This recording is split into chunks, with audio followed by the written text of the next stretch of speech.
नमस्कार, मैं विकास कुमार सिंह और आज आप सबका इस वर्चुअल क्लास में स्वागत है। आज हम परिमाप और क्षेत्रफल और उससे संबंधित कुछ न्यूमेरिकल प्रॉब्लम्स को हल करेंगे। तो परिमाप की अगर हम चर्चा करें तो परिमाप कोई भी बंद आकृति है, चाहे वो आपका आयत है, ठीक है, या वो वर्ग है, ठीक है। तो परिमाप कोई भी बंद आकृति है, उसके परिसीमा के अनुदिश, जैसे इस तरह से देखिए हम इसके अनुदिश चल रहे हैं, चलते हुए, या हम ऐसे कहें कि परिमाप के लिए हम किसी भी आकृति के चारों तरफ की माप को निकालते हैं। परि का अर्थ होता है चारों, परिम अर्थात चारों, यानी कि चारों ओर की जो माप है, और माप का मतलब आप माप जान रहे हो, तो चारों ओर की जो माप है उसको हम क्या कहते हैं? परिमाप कहते हैं। जैसे देखिए ये आयत है, अब इसके चारों, आयत में चार भुजाएं होती है या वर्ग में आपकी चार भुजाएं, इन चारों भुजाओं के जो माप है उसको हम परिमाप कहेंगे, ठीक है। परिभाषा के रूप में परिमाप एक ऐसी दूरी है जो रेखाखंडों के साथ साथ अर्थात परिसीमा के अनुदिश चलते हुए एक बंद आकृति बनाती है, और जब आप उस आकृति के चारों तरफ एक पूरा चक्कर लग, ठीक है। तो एक बंद आकृति चाहे आपका आयत हो गया या परिमाप या वर्ग हो गया, उसके चारों ओर की जो दूरी है या चारों ओर आप पूरा चक्कर लगाते हैं, तो ये पूरा चक्कर एक परिमाप कहलाता है, ठीक है। इसको हम जैसे कि सवाल लगाने में कि कब परिमाप आप निकालेंगे, तो जैसे कि अगर कहता है कि एक आयताकार खेत है या कोई भी आयताकार आकृति है, उसके चारों ओर आपको क्या करना है? बाड़ लगाना है, तार का बाड़ लगाना है। तो इस स्थिति में हम क्या निकालेंगे? उस आकृति का परिमाप निकालेंगे, ठीक है। दूसरा क्षेत्रफल। क्षेत्रफल क्या है? आकृति द्वारा घेरे गए आवश्यक सेंटीमीटर की वर्ग संख्या को ही उस आकृति का क्षेत्रफल कहते हैं। क्षेत्रफल या कोई भी आकृति है, चाहे आपका आयत हो या वर्ग हो या अन्य कोई भी आकृति हो, ठीक है, चाहे घन हो, घनाभ हो, उसके द्वारा जो स्थान घेरा जा रहा है उसी को हम उस आकृति का क्षेत्रफल कहेंगे। स्पष्ट है? या यदि कहे कि आयताकार फर्श है, ठीक है, और उस फर्श पर हमको टाइल्स बिछाना है, तो उस स्थिति में हम क्या करेंगे? उस फर्श का क्षेत्रफल निकालेंगे। स्पष्ट है कि जब आकृति के चारों तरफ आयताकार खेत है, आयताकार बगीचा है, तो उसके चारों तरफ आपको बाड़ लगाना है, तार लगाना है, तो उस स्थिति में हम क्या निकालेंगे? परिमाप निकालेंगे।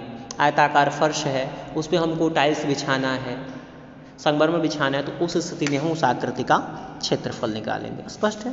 तो आइए इससे संबंधित कुछ सवालों को हल करते हैं। एक आयताकार खेत की चौड़ाई ज्ञात करना है और जिसका क्षेत्रफल में दिया हुआ है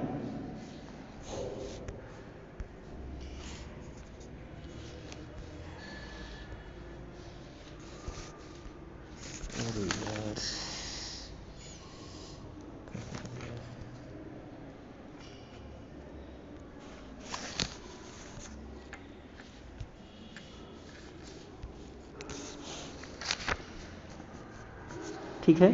तो एक आयताकार खेत की चौड़ाई ज्ञात करना है जिसका परिमाप 660 मीटर स्क्वायर, आयताकार खेत का क्षेत्रफल है 660 मीटर स्क्वायर, लंबाई दिया हुआ है 33 मीटर। अब परिमाप ज्ञात करना है। तो देखिए आयत का क्षेत्रफल दिया हुआ है, आयत के क्षेत्रफल का सूत्र क्या होता है? लंबाई गुणे चौड़ाई, और क्षेत्रफल के जगह पे आप ये 660 मीटर स्क्वायर दिया है, इसको आप रख दीजिए। लंबाई दिया हुआ है 33 मीटर, इसे आप रख दीजिए, और चौड़ाई को चौड़ाई लिख दीजिए और इसको हम क्या कर देंगे, हम पक्षांतर कर देंगे। यहाँ देखिए 33 मीटर और गुणे चौड़ाई, एक गुणा में है तो इसको हम क्या करेंगे, पक्षांतर करेंगे। इधर ये गुणे में है और जब हम इसको इस तरफ लाएंगे यहाँ पे तो ये भाग में चला जाएगा। ठीक है, अब इसको आप भाग दे देंगे, 33 दूनी 66, तो ये आपका चौड़ाई कितना आ गया, 20 मीटर। स्पष्ट है। आयत का परिमाप आपको ज्ञात करना है। देखिए लंबाई ज्ञात थी पहले से ही 33 मीटर और चौड़ाई आपने 20 मीटर अभी जस्ट निकाला, और आयत के परिमाप का क्षेत्रफल क्या होता है, 2 कोष्ठक में लंबाई धन चौड़ाई। ठीक है, तो इसको हम सरल कर लेंगे, 33 20 53 और गुणे 2 यानी कि 106 मीटर, 106 मीटर आपका परिमाप आएगा। ठीक है, इसी प्रकार का एक अन्य क्वेश्चन हम देखते हैं। वर्गाकार मैदान का क्षेत्रफल आपको ज्ञात करना है और जिसका परिमाप कितना दिया है, 560 मीटर। तो हम जानते हैं वर्ग का परिमाप क्या होता है, भुजा गुणे 4। ठीक है, तो इस सूत्र में रख के हम परिमाप के स्थान पे ये परिमाप आपका 560 मीटर दिया हुआ है और भुजा गुणे 4 ये आपका सूत्र है। अब इसको हम क्या करेंगे, पक्षांतर करेंगे, पुनः वही प्रोसेस, यहाँ गुणा में है इधर आएगा तो ये भाग में चला जाएगा। ठीक है, और इसको आप सरल कर लोगे, 14 चौक 56, तो भुजा कितना आ गया, 140 मीटर। सरल हो जाएगा। आप क्या करेंगे, सूत्र लिखेंगे वर्ग के परिमाप का और परिमाप को पुट कर दीजिए। अब इसी तरह से आपको वर्ग का क्षेत्रफल निकालना है। तो वर्ग की भुजा हम ज्ञात कर चुके हैं, वर्ग की भुजा 140 मीटर आपने ज्ञात किया और वर्ग का क्षेत्रफल क्या होता है, भुजा गुणे भुजा। अब इस सूत्र में हम भुजा को रख देंगे जो 140 मीटर अभी आपने ज्ञात, 140 मीटर गुणे 140 मीटर, तो 140 14 14 ही हम 196, आगे 2 जीरो है लिख लीजिए और मीटर का गुणा मीटर में कर देंगे तो ये हो जाएगा मीटर स्क्वायर। तो ये उत्तर आ जाएगा आपका 19,600 मीटर स्क्वायर। स्पष्ट है। पहले वर्ग का परिमाप दिया हुआ है, सूत्र में रख के आप परिमाप से एक भुजा निकालेंगे, फिर वर्ग के क्षेत्रफल में वो भुजा गुणे भुजा के आधार पे हम ज्ञात कर लेंगे। स्पष्ट है।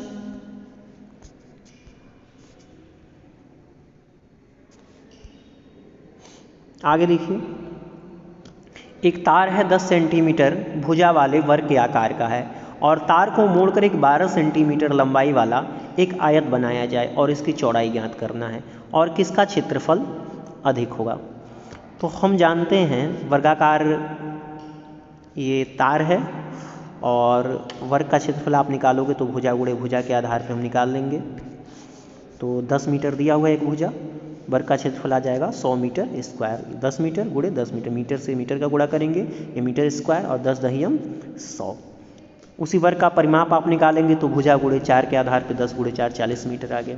ठीक है, प्रश्न में दिया एक वर्गाकार तार है, देखिए, और जिसकी एक भुजा है 10 सेंटीमीटर और इसको हमको क्या करना है, मोड़ के एक आयत बनाना है। तो जब आप करेंगे क्या, जब इस वर्गाकार तार को मोड़ के आप आयत बनाएंगे, क्योंकि जो तार की जो लंबाई है वो समान रहेगी, उसमें कोई घटाई बढ़ाई नहीं होगी, कोई कमी या वृद्धि नहीं होगी।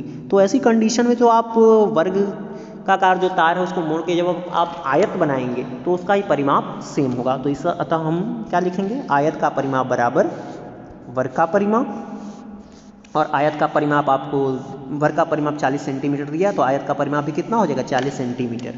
ठीक है, और सूत्र है आपका आयत के परिमाप का, 2 कोष्ठक में लंबाई धन चौड़ाई, वर्ग का परिमाप 40 सेंटीमीटर दिया हुआ है, लंबाई प्रश्न में 12 मीटर दी हुई है। अब इस सूत्र में रख के हम चौड़ाई याद करेंगे तो चौड़ाई आपका आ जाएगा, इसको सरल करने पे 8 सेंटीमीटर, सेंटीमीटर में है। ठीक है, मीटर नहीं है, सेंटीमीटर है, ये 12 सेंटीमीटर है, मीटर नहीं। स्पष्ट है। तो इस सूत्र में आप रख लेंगे, लंबाई आपका पहले से ज्ञात है तो ये 12 दूनी 24 मीटर प्लस 2 गुणे चौड़ाई बराबर 40 सेंटीमीटर, यहाँ ये सेंटीमीटर है। ठीक है, तो आप ये चौड़ाई निकालेंगे